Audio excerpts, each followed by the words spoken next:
35,000 feet above the ground. Nothing outside the windows except clouds.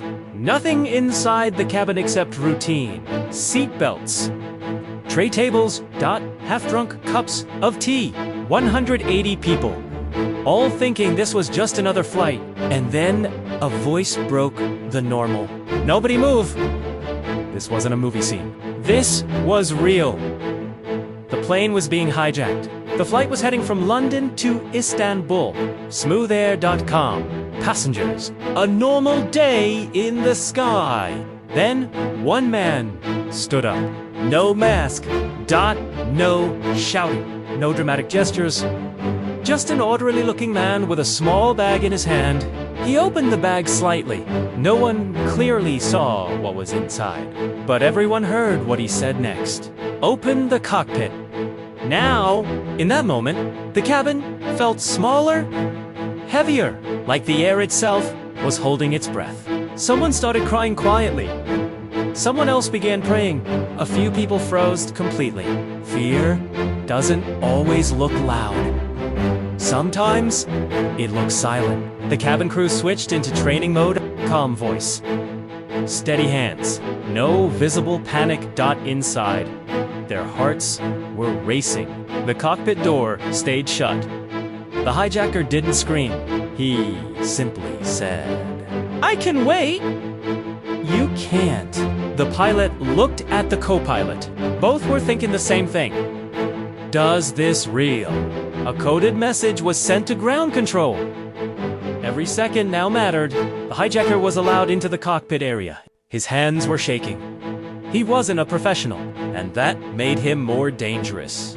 Unpredictable people always are. Then something unexpected happened. A passenger stood up, mid-40s. Average build, no heroic look. No movie-style confidence. He walked forward slowly. The flight attendant shook her head, silently begging him to sit down. He didn't. He looked at the hijacker and said calmly, "I can talk to you." The hijacker turned sharply.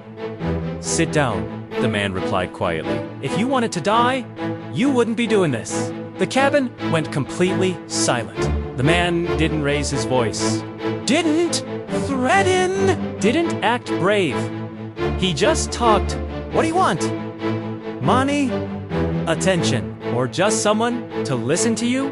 The hijacker's breathing became faster. There was no rage in his eyes. There was fear. And fear makes people do terrible things. The hijacker's voice finally broke. He said, "No one ever listened to me." That was it. No political demands. No dramatic manifesto. Just a broken human being. The pilot slowly began descending the aircraft. Fuel was adjusted. An airport was already preparing. Every movement calculated, every second controlled. The plane touched the ground. No applause. No relief yet. The doors stayed closed. The hijacker looked exhausted. The passenger said one final thing. "If you walk out alive today, your story doesn't end here." The bag hit the floor. Hands went up. No shots fired. No explosions.